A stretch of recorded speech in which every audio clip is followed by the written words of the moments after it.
టేస్టీగా and quick గా అయిపోయే ఓరియో కేక్ చేసేసుకుందామా? వచ్చేయండి. చాలా అంటే చాలా బాగుంటుంది. ముఖ్యంగా పిల్లలు భలే ఇష్టంగా తింటారు. మీ కేక్ ఎంత కావాలో దాన్ని బట్టి బిస్కెట్స్ తీసుకొని ఇగోండి మిక్సీ జార్లో వేసి మెత్తగా ఇలా పౌడర్ చేసుకోండి. నేను 1 స్పూన్ దాకా బేకింగ్ పౌడర్ వేసాను. దీంట్లో ఇంకా ఎటువంటి ఎసెన్స్ కానీ లేదా షుగర్ పౌడర్ కానీ వేయట్లేదు. కాచి చల్లార్చిన పాలు కొంచెం కొంచెంగా పోసుకుంటూ ఇగోండి ఈ బ్యాటర్ లాగా కలిపి పక్కన ఎందులో అయితే చేయాలనుకుంటున్నామో ఆ గిన్నెకి బటర్ గానీ నెయ్యిని కానీ అప్లై చేసి మనం చేసి పక్కన పెట్టుకున్న బ్యాటర్ మొత్తాన్ని కూడా వేసేసి నేనైతే స్టవ్ పైన చేసేస్తున్నానండి.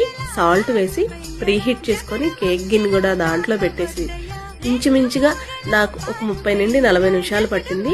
ఒక్కసారి చాకు పెట్టి గుచ్చి చెక్ చేసుకుంటే కేక్ రెడీ అయిపోయింది.